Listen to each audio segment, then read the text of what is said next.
kind of banned away in this one here. Now, Dusty, you're going to have to pick something. I imagine it to be their jungler right now. We actually haven't seen any at all, to be perfectly honest, in terms of the jungle bans apart from that Ivern. The thing is, I was wondering about this because Seaboy and Linces have such weird champion pools. I was wondering if there was going to be particular value in holding counter pick for that. But picking up the Wukong, it's a pick which has had high value in so many regions, even after so many nerfs. It's just going to do the job. And it has an auto attack reset for Sejuani in that top side, should anything revolve around the top side of the map for that permafrost passive. So now you look over to the other side and you're waiting for what random pick is going to come in.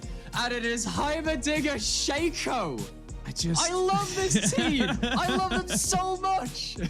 I mean, like, let's obviously wait until we see what, Dusty want to go over into this, but like, this just shows this. I will say, like, the Heimerdinger Shaco combination, you think of the boxes, the turrets, how difficult it is to actually get on top of people if you're not on the objective first. You are just going to have so much disengage and just poke available to you that LeBlanc comes in just to try and maybe burst someone out. But honestly, Macko have an incredibly good comp at stopping what Dusty wants to do. If Macko set up in an area, that is then just like a DMZ. You do not get to do damage in that area, you just died. That is it. So I'm looking at this, and now the LeBlanc comes in. It is Bachman's most played champion, probably his most famous champion too. He was getting 25 stack Magi's games, which of course is my favorite item in the game, and I love him for it. And I think that he has a chance to potentially outplay the mid-jungle 2v2 in this case. But Shaco Heimerdinger, for me, this is a really weird blend because one of my favorite teams in the world is Detonation Focus Me from the Japanese region, and they used to have the most famous... Crazy. I know, it's crazy, right? And they had the most tenured Heimerdinger player of all time in Seros. So I've cast actually a lot of Heimerdinger. I'm kind of more familiar with how it works. And the Shaco can very much help in the game for this champion, which not many people get that much chance to practice against this time. And when you pick strange things, and this is something which we see a lot with our experimental teams, like your Bisons, which didn't make it into this position, is you need to be familiar with your picks. We get a 5v5, we get a fist fight, let's go! All right, they're gonna look for it. Hook does land to get the root down. They're gonna try and get on top of Seaboy and ruin his jungle start. The first blood is there, but it's all a bit chaotic right now. Exhaust comes out to try and keep the jungler alive, but it's a double kill for the Sejuani. It's a 2-for-1 trade. Both junglers are traded, but it's a 2 kills over to Kerberos. This is an absolute mess, and that top side, which we're talking about, Kerberos being a comfort player, a player which can take a lot of power in an individual matchup, even with something like a Sejuani, gets 2 kills right from the off. That is a huge amount of value given over to Dusty very early into the game. I want to see which summoners were blown at this point, because if you're seeing Seaboy already at this point set behind, of course he doesn't have a flash to blow, but if suddenly he's behind on the map where his other lanes don't have summoners to commit to engagements, that is going to be a serious problem for Macko coming into this game. And again, it's just really good heads-up play from Dusty. They recognize, look, we know that you're going to have to start boxes here on the Shaco. You're not going to have a hell of a lot to really deal with. You know what counters that? Just a straight-up Scryers. So you're going to have the sweeper there. Just stops anything from really happening. There's no defense really coming out from the Shaco box, and it's just an extra little bit of gold at the end of it. So, it turns out no other summoners were actually blown from Macko. So I was like, oh man, if you've blown flashes, that wasn't actually the case of what happened. It was Sten that blew his own summoners, so maybe we'll have to see what happens in that 2v2, particularly because it was the Lucian that picked up the kill for the side of the Macko. Great for the top side of Dusty, but we have to check in with this 2v2 some point later into the game. But as it stands, Dusty not going to get forced off of the wave just yet, and they'll be able to safely hit level 2. Should be fine to be able to figure it all out. And of course, Seaboy going to be able to kind of be a bit more creative, shall we say, with his path thing. And that's what we expect to see from the Shaco. So really curious to see what he's able to kind of make work with this one. And again, he's going to have a lot of very good, honestly, follow-up in any of these lanes. I'm obviously going to be looking up towards that top lane with the Renekton as the biggest kind of point. So, you know how you want to get your smite off cooldown really quickly? Did Linces smite the box level 1? Is that why he's got an extra charge missing from it? Actually, there was so much stuff which happened in that level 1. He's on 3 charges of that smite. I actually think he smited the box level 1. He's got an extra... He's like... I know that you're waiting for your second charge. It doesn't really mean that much, but just a small thing. I was looking at the 2 jungle items in those jungles boxes, like, that feels weird. Yeah, it definitely feels a little... off, shall we say? But, you know, much like the mysteries of the universe, I guess we'll never know. We'll just have to remember it. There's not like there's VODs or anything to look back onto this. Not like this actually happened on while being recorded. Crazy what happens here. But bring it back to these two teams. Because, again, we see this creative level 1. We see the creative drafts. It really does just go back to what I thought this matchup would be about. It is just this match of innovators, this match of mad science, of course, with the Heimerdinger in the mid lane. Very, very fitting for that one. And this is why I love Macko. You know, I am an NLC caster. I've seen this NLC team play so much throughout this year, and I love the story of Dusty as well. But seeing Macko not be cowed by previous tournament results at this level and to say, we are going to play our game, we're going to play crazy, it just makes me want to see how this team does and finally see them get that top 8 performance. This would be a great start to it if they could do it, but they are, of course, that 1 kill behind. We'll have to see them recover what is a tenuous early game for them. And this is the beauty about the EU Masters as well. I love what you kind of said about, you know, Macko kind of going in a bit, you know, guns blazing, trying to go for something crazy, because you have to do it. Because at the end of the day, it's best of 1. You can just catch someone off at a bad game. You can just get a good result going for you because you don't have to deal with it in a best of 5 or best of 3 situation. So giving that little bit of extra oomph to your draft and giving that little something else to think about for the side of Dusty, which, by the way, did ban pocket picks. Akshan, Ivern, these were things that were banned away as well. So nice to see that Macko's not just come in as a little bit of a one-trick pony. Yeah, and I think that's the real evolution of this, right? Where you have not just a team which can play crazy, but play enough crazy that they have more crazy to put on the table when you think you can get rid of it. The question is, of course, whether they convert on it at this point. You can see that Backline hasn't actually backed since getting those 2 early assists, so does go back, get a Dark Seal, starts to get a couple of items in there. And now I'm starting to look at these, particularly this bot lane as well, which is doing very well considering it is this 2v2 and a very reliable fight-starting bot lane. Once you get past that level 6, I'm looking for Dusty very soon to start looking for skirmishes around their early initiating picks around the mid-jungle on the bot side of the map. I mean, that's why it's called the meta, shall we say. You know, the most efficient way to win the game is usually kind of what you generally see the pro players going for. Of course, the Sejuani Wukong, great frontline engage to kind of follow up with the Nautilus. So if you don't make much, as much as we're praising them for their crazy picks, if you don't get anything going with them with these particular ones, you're going to end up in a little bit of a bad situation. So curious to see what Dusty can do. And again, it's going to be around those big kind of either Rift Herald or Dragon fights. And speaking of that dragon, we often do see first dragon kind of taking an uncontested mana nowadays. It's not really fought over, but normally it comes from the side of the dominant bot side. While Raresh, who has been one of the real veterans of the PG Nats, was ahead very early into the game and got that kill for them during that level 1, it is going to be Den Voxnay and Sten who have control over this lane right now. So Dusty have first crack at the dragon should they wish to take it. We'll see what they want to go for. It's going to push and pull right now. You're going to see a lot of just kind of ping-ponging of the waves as we get to start to see solo laners get towards their level 6s. So you're going to have the double ability coming out here for the LeBlanc, and of course the Glacial Prison for the Sejuani. And with the Ignite available as well, you can see there's going to be a hell of a lot of kill potential or just delayed potential because he wants to try and crash this wave. Yeah, I was wondering exactly what was happening there because, I mean, Macko have vision on top side of the map. Maybe Kerberos was trying to force a flash. I don't really see what that was about. Oh, it could also have been something about I mean, because you don't have the Unleashed teleport, it's not necessarily about this dragon fight. But either way, Kerberos stamping authority on the lane. Yeah, so stamping his authority. But I will say is that with Kerberos taking that early teleport, you did have a teleport advantage there for the Renekton. Not really under real much threat now that he has the Dominus. So able to kind of just get that little bit of pressure on top side, use that to kind of transition down to a dragon. And again, you have a Heimerdinger and a Shaco. You get a lot of extra little minion boys to try and just tank this up. It's actually not that hard to take an early dragon with this style of a composition. Yeah, even with the changes to dragons, which make them harder to take, these champions are ones which do it without really taking a hit to the HP but at the same time. You know something which I found out really interestingly? I was looking at the Dragon Slayer buffs, you know, the ones you get from killing all of these things. I actually didn't know that dragons get harder to kill and do more damage to you the more dragons you've killed in a game. So if you have like 4 dragons, they actually do more damage and they're harder to kill. I just never knew about that. Things you can learn about League of Legends, even when we spend hundreds of hours per month watching it. It's crazy. Educational streaming right now. That's what we're at right now. It's just, it's interesting as well because, you know, even if you wait, I think it's, if you kill the Rift Herald at 13:45, the first Rift Herald, it will spawn and then instantly die as soon as it comes out for the second one because Baron will be available for it. So little things like that just kind of change the dynamic of the game. And we'll see now with the first dragon going over to Macko. They're going to be very happy with that. Ooh, that's a bad miss. Very dangerous. You got the Dominus and you haven't been stacking up that passive. So Kerberos needs to be very careful. Doesn't have his ultimate just yet, but you can see that ACD doesn't quite know that. So he's just giving it a bit of respect. And again, with those few seconds, you can't be 100%. Yeah, misses the Arctic Assault, so things get a little bit awkward for a moment. That's the route into the hook. Oh, but it turns into an Aqua Prison. They're going to get the bubble out. There's going to be the Moonlight Vigil. Nicely spread across people. The Ignite goes down. The heal has been used by Click to defend. And that's just going to be a big wave lost here because they don't actually have a great way of turning it around. So the level difference being huge there for Dusty in the bot side.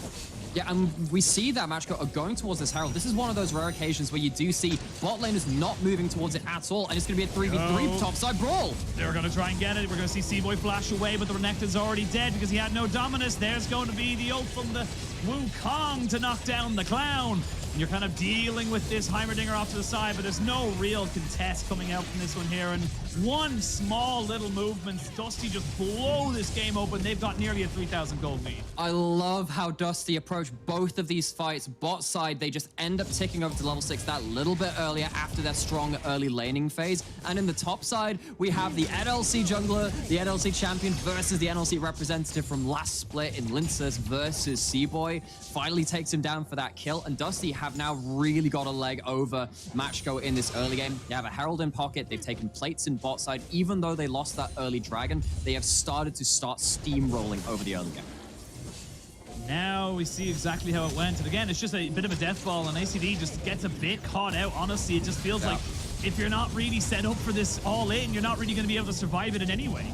And it might be a bit different if you had your support there, if you had your bot lane there, particularly because Lucian and Nami are very disruptive on the initial engage. One of the things about Renekton, though, is that he's meant to be very good at first Herald fights, particularly because you're meant to be at that point when you've stacked up double empowered abilities, when you have your Dominus. But as you're rightly saying, Dominus wasn't there. The Rage wasn't there either for an immediate Q heal turnaround into an empowered stun to get huge amounts of healing and burst damage.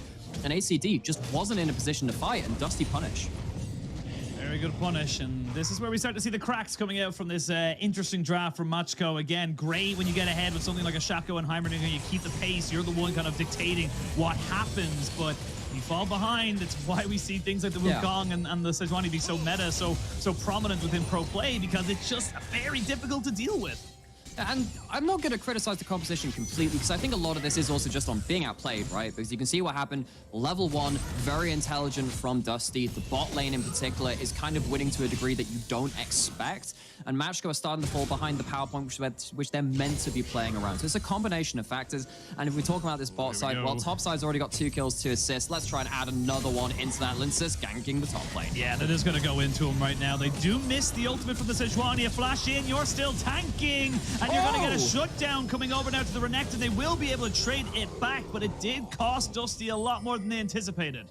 Well, Lincers might actually end up getting jumped on by Seaboy at this point. Does have the second cast of the Cyclone. Ooh, he does get away from the box, getting the fear, but it does not matter because Seaboy gets himself over the wall, and that's why the Shaco is not only annoying, but also incredibly powerful. Yeah, just jumps over the wall, and I was actually incorrect in that one. So we didn't even use the Cyclone in that play, but that missed Sejuani ultimate ends up giving ACD enough room to outplay in this situation where they couldn't around that Herald. Use that early game Rage, double empowered ability to make sure that you have so much power in these early skirmishes. And what starts this off is this empowered Q, which gives more HP than maybe they were bargaining on. The Dominus comes out, another empowered ability, and it's the empowered W. Has so much damage on this top side. It's a really good outplay by ACD, using the mistakes which Dusty had to make sure that he could at least turn this around for another kill. And I mean, I kind of have to say that's a little bit of an unforced error from Kerberos. Like, all you have to do is wait for your permafrost to go off. You don't have to throw it preemptively. Get the extra CC. You know he has nowhere to go. You could have been able to kind of get that pretty much scot-free. But again, little moments like that are going to be Dusty kind of coming back into this one here, as we can see now. Kerberos, not quite able to get the ultimate there from the Heimerdinger to land, but so far so good in this mid lane. Yes, you're a little bit behind in CS, but he's kind of putting down the pressure. Yeah, you've taken plates, but the problem is you're not able to transfer this anywhere, and it means that the bot lane can play in isolation. It's not like you've got a Silas or a Taliyah running down towards you. Ho-Ho does have the flash, might have to use it. No, well, he's not going to get a chance to use it. You just had to praise him. You just had to. I did. Just had to say that was a good move from him, and sadly, because he goes so far far underneath the turret, took hell of a lot of damage, and ends up getting very much worse for wear. Does C-Boy feel like he can maybe go for a bit of a steal? He definitely feels like it. Grabbing him on the gun, though, makes this very difficult. They think he's left, and he's going to try and steal it. Oh, it got very, very close. The Cyclone's going to be good, and C-Boy shall be taken down. The tidal wave just to maybe give him a little bit of a chance, but ends up being Dusty picking up their first Drake of the game. Yeah, that's actually really unfortunate for Macko, because this early game jungler, for all intents and purposes, in the Shaco is now at 3 deaths. You didn't get that dragon. You are even on your neutrals in that sense, and you're very far behind in gold in important roles.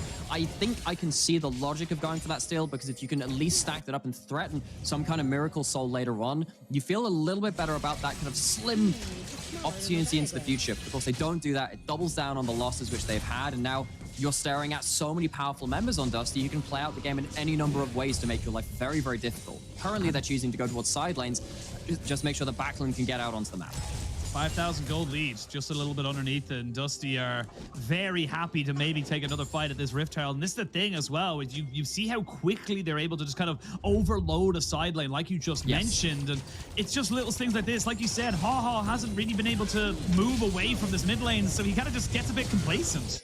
Yeah, and this is a really good rotation by Dusty, because they know that LeBlanc is resetting, actually move the Sejuani from top to mid. LeBlanc can catch the top wave. That's where we want LeBlanc in the next phase of play anyway. And then you move your bot lane to mid lane. It's just a really good timing from Dusty to get all of their lanes into the place that they want them to be. They have the lane allocations they want to, especially with this mid lane being able to counter Highbanker's push. And while all this is happening, they get a dragon on the way and they get this fight. So, coming up Dusty right now as C-Boy looking to try and maybe make something work in the mid lane. Interesting enough, I'm not going to try and pretend to be a Shaco jungle expert right now. I see a lot of AP Shacos, a lot of full AD. Enough, he's going full tank. Continue. Funny enough. So, you know, we talked about this this Highbanker. We might have to talk about the Shaco again, though, because it's just been really obnoxious and being able to slow people down. I have to see if this does evolve into anything more. Backlund's moving over. Can they set up these turrets and do anything about it? I'm not entirely sure right now. Okay, backing up. Right, okay, back to the story. Let's talk about the Highbanker and the DFM angle, because, of course, everything leads back to LGL. Actually, the other team which I know that plays Shaco is also Detonation Focus Me, and they actually played Shaco LeBlanc. And what you end up doing, particularly with the Frostfire, is something similar to what you do with the Stride Breaker, which we saw back in 2020 summer. I know a couple of LPL teams were playing it back then too, is what you'd do is you'd queue into the team, be completely invisible, and you'd hit someone for a slow, which means that everyone else can combo up onto that target. So the AD carry sat there and goes, oh wait, I'm slowed for this amount of, like 90% or whatever, that's really, really difficult. Of course, a little bit different with the Frostfire, but the logic is still the same. You're meant to get in there and set up a knockout blow from someone else. It does seem to be the angle right now coming out here from Macko as the full tank Shaco with the Ignite on his back, just trying to see if he can maybe find an opportunity somewhere, but with towers falling left, right, and center, Dusty kind of smothering them out of the game for the moment. And this is the thing, they're not really letting Macko get up to their power spikes. You always think of the Lucian Nami as this big combination, but it doesn't really become obnoxiously hard to deal with until you get that Imperial Mandate, until you know you have the damage to be able to basically 100 to 0 someone.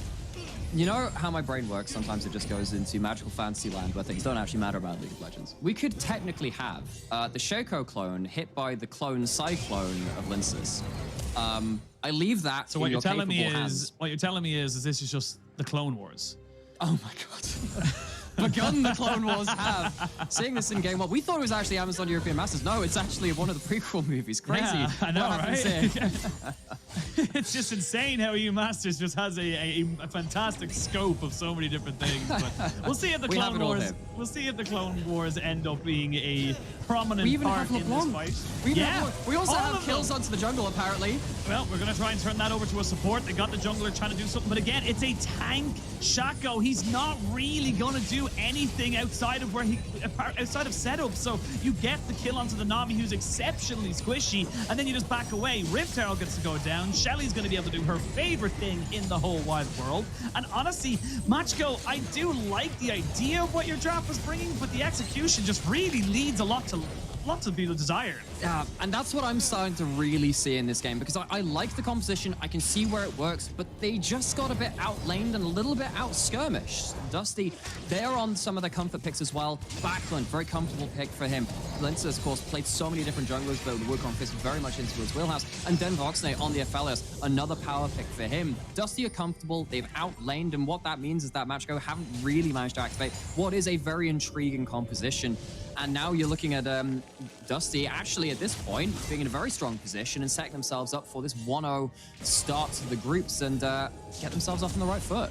I mean, next dragon is up and available. We have an Ocean Soul. Both teams have a dragon apiece. As you can see, Macko don't want to let this one go. Remember, they would love to be able to set up on the objective first, but because of the big fat wallet that Dusty has over them right now, it's kind of a wallet diff right now, and they're kind of just forcing them into little bad trades. So things that you have to keep an eye out for here. Backlund has picked up my favorite item in the game, Magi Soul Stealer. It's very good right now. When you twin that up with the Ludens, you get an extra mythic stat with it, of course, and that's magic penetration. You have very high magic pen for this point in the game for a very low amount of gold. If Backlund wins in this fight and Dusty come away with some kills, Backlund is going to be very hard to deal with. We saw this a lot in the regular season from NLC, and in this game, if Macko fail this last fight, which is already going to be difficult for them, at that point, it gets that much more hard. Yeah, you see C-Boy just taking so much poke right now. Looks like he's going towards a Demonic Embrace as a second item. Maybe a Rylai's Crystal Scepter, could be literally either, as they build from the exact same components, but Kerberos being separated from the rest of the team. But again, a Frozen Fist, Frozen Heart, says Wani, is not an easy target to try and burst down. Neither is this dragon at the moment. 6,000 HP on that. Blackland has to just get himself out over the back of the pit because he had to flash to make sure he did not get killed. Kerberos thinking about going in as the Clone Wars can begin. C-Boy loses his, and now it's a 2v0 in the Clone Wars situation. It's a very long, drawn-out setup as we finally get the Moonlight Vigil coming out, as you get a little bit of a good Sonya's here from the Nautilus. You're going to have the Wukong try and go for something. They're going to try and TP ACD back into this, and this fight's still going, Nymeria. It's still going, but how does Macko escape their own turret line? They can stand by it, but they can't do much outside of C-Boy's going in. Hey, C-Boy gets in. He gets the steal, and that's exactly what he wanted to do. Drops down the Ignite and keeps Macko healthy in this. They just needed to delay long enough to make sure they could get the steal.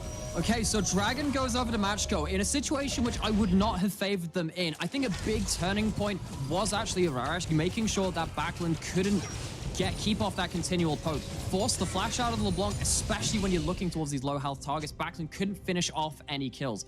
Does get an assist in that confrontation though, so you can see those Magi stacks starting to stack up, get past that 10 mark point, and you get movement speed attached to it as well.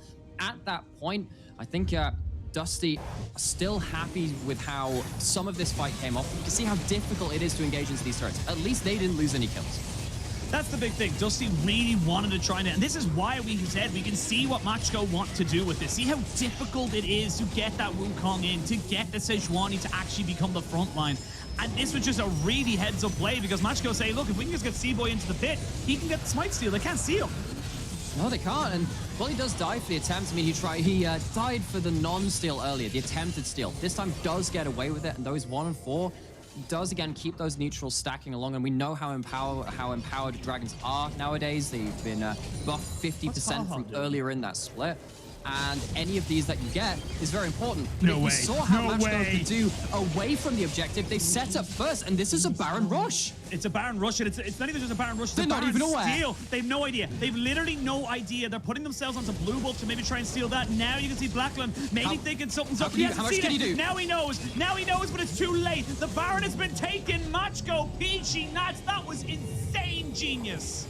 Oh, it's some Italian magic. Macko, they use the turrets. And what were you saying around that first dragon? Oh yeah, these champions, they don't take much damage when they're taking objectives because you can put all of these extra adds down, these extra mobs, these turrets, and they take the Baron so early into the game, it can stabilize them. Suddenly, after all this talk about the early game from Dusty, they let Vision slip for a moment, and Macko, with their intriguing, intricate, different competition, walk away with an incredibly important objective.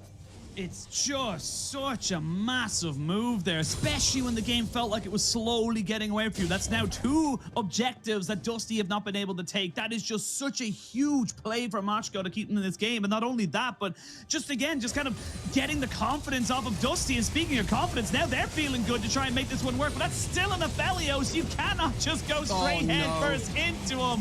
I had to praise them. I had to give them so much to the good, because at the end of it all, it kind of throw it all away. Dude, the chain lands. He's gonna just break Flasher.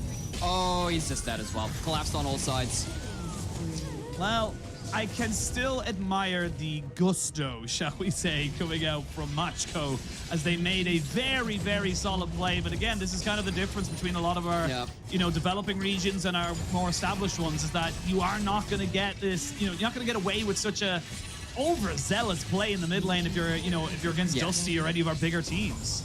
And that's something which I really want to talk about as well, because Dusty as a team just have this rock-solid mental fortitude. They had such a large winning streak in the last part of the split from NLC, and even when they started dropping games in playoffs, they held on. They reverse swept that finals, and even in this game, you can see them make what is actually a pretty huge mistake, but they don't let it cower them. They immediately bounce back, immediately pounce, and they just aren't affected by Macko and their incredible magic at all. They just turn around and say, okay, cool, that's the state of the game now. Here's how we show you how we get back into it. They take a couple of kills, and the Baron buff is immediately dispelled from so many important members of Macko. They can no longer split the map the way they wanted to.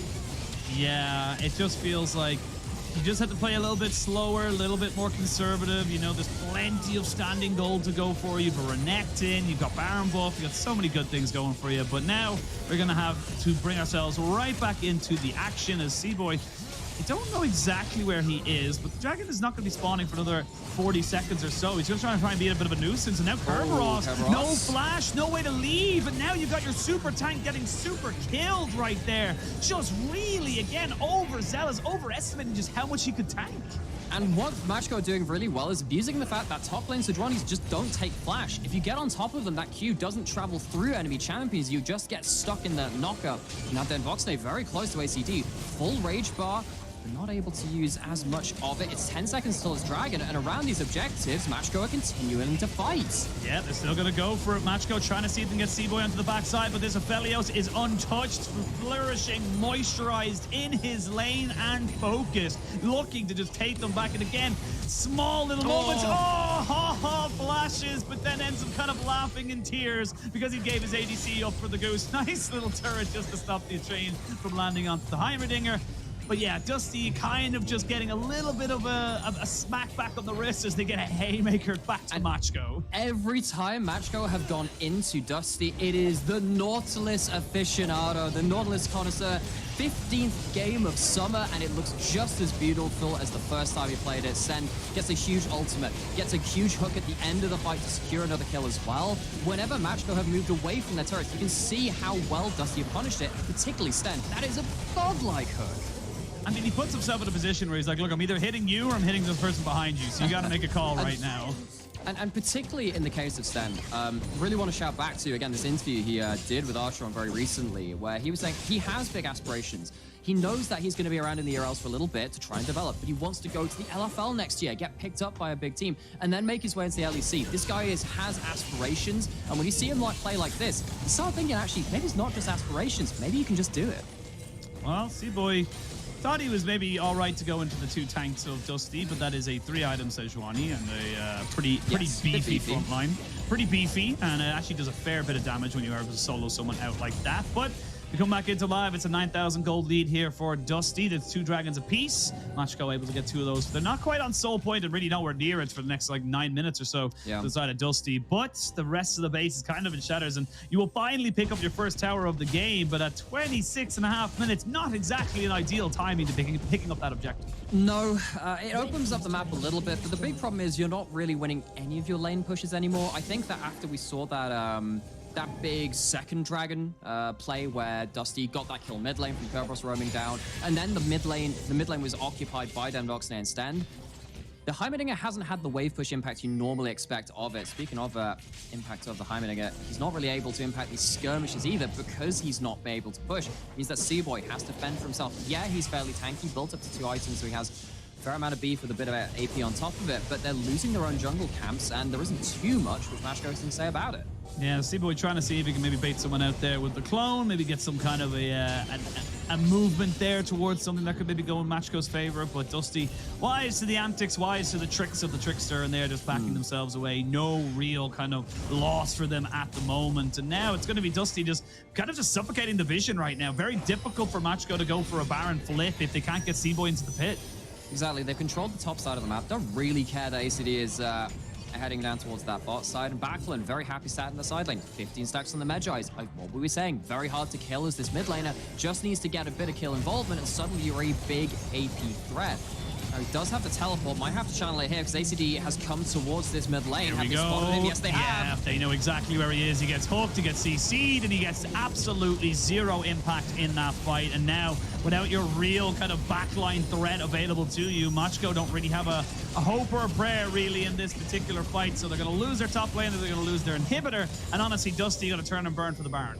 Yeah, they are so ruthless on that turn. They understand where they're pushing into, and they know that they have the damage to take down the Renekton, even though he is fairly beefy himself. So Dusty, once again, control the map. They made that one mistake around the Baron, but they won't make that happen again. They control the top side of the map. They're going to start playing blocker to all the rest of the members of Macko who want to get closer. And Sten is ready and waiting with a flash over the wall. Oh, they're going to let a bubble.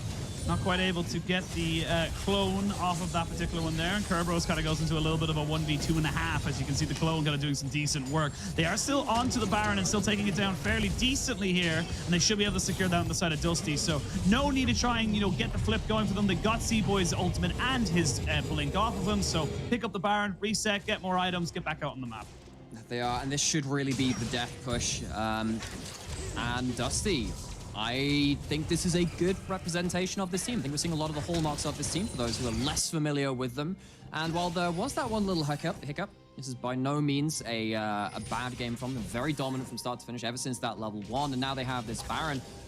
Have to expect them to close this one out. And the rest of the teams in their group will be looking at this and seeing what they can do to take Dusty off of some of these comfort picks afterwards. The Nautilus, the Aphelios, most of the map, let's be honest. Because Macko, while they tried to match comfort with comfort, Dusty have come out on top.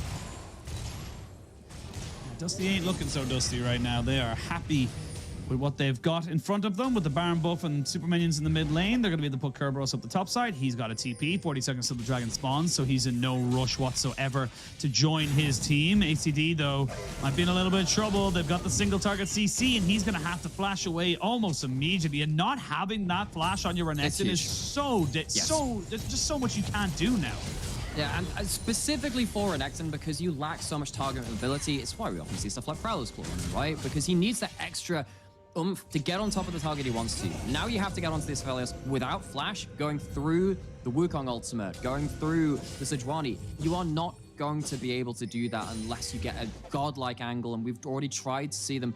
We've seen them try to do that flank TP. It just didn't work. Not having that flash, I think you're right, calling that one out. Not really much you can do, but it doesn't stop you, of course, from just doing loads of damage once you get there, and Kerberos is discovering it.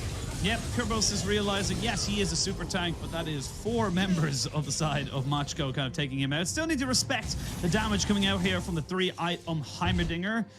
As now 3rd dragon of the game going over to the Dusty. That's going to be our 5th one, funny enough. And we are now finally onto a soul point. 5 more minutes before that is going to be available. But with the way Dusty are playing, you feel like they're going to want to try and end the game a little bit sooner than that. Now, they still have the last quarter of this Baron buff. They have the Rifle Turrets Calibrum Crescendum combo from the Aphelios. And if that bubble had landed, maybe something good could have happened off of that. But Backlund slips back towards his initial launch pad. They push forward with those Rifle Turrets. And Macko, they don't have many angles to go in now.